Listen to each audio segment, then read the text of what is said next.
प्रधानमन्त्री बन्ने हो भन्नुभयो। प्रधानमन्त्री बन्ने हो, प्रधानमन्त्री बन्ने क्लियर हो नि। अरू जस्तो कन्फ्युज मान्छे होइन नि। अरूले फल्नालाई प्रधानमन्त्री बनाइदिए, फल्नालाई प्रधानमन्त्री बनाइदिए भन्छ, म त मै बन्नलाई आएको हो, मै बन्छु प्रधानमन्त्री।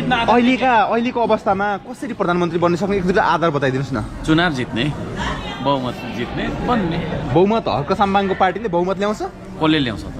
तपाईँले सोधेको भएन, कसले ल्याउँछ ल भन्नु, तपाईँले भन्नु न। होइन, देशमा किनकि विगत विभिन्न वर्षदेखि ठुला शक्ति छोडिदिनु न। ठुलो शक्ति न सानो शक्ति, ठुलो शक्ति होइन पनि देखियो, सानो शक्ति पनि देखियो कि। त्यसले गर्दाखेरि अब श्रम संस्कृतिले बहुमत ल्याउँदैन भने कुन पार्टीले ल्याउँछ? तपाईँहरूलाई प्रश्न सोधेँ मैले। छ उत्तर? तपाईँसँगै उत्तर छैन? होइन, हामीले कुनै उत्तर छ तपाईँसँग? जस्तो कि तपाईँले भन्दै गर्दा जुन नयाँहरू भनिएका छन्, आफूलाई वैकल्पिक भन्छन्, कुनै समय तपाईँका मित्र पनि, हितैषी मित्र पनि, बालेन शाह, काठमाडौँ महानगरपालिकाका मेयर बालेन शाह, पानी बार छ भन्ने सुनेको थियो। आज पनि यही कार्यक्रममा आउनु भएको थियो जब बालेन शाह निस्कनु भयो, अनि तपाईँको प्रवेश भयो भन्ने चर्चा हुँदैछ। के हो यो विषयमा? म चाहिँ उहाँ आउनुहुन्छ भन्ने मलाई चाहिँ थाहा थिएन। मलाई चाहिँ अब यो चाहिँ नि सम्मान होइन गर्ने भन्ने कुरा भएको कारणले गर्दाखेरि म आएँ। आधी घन्टाको लागि आउनु।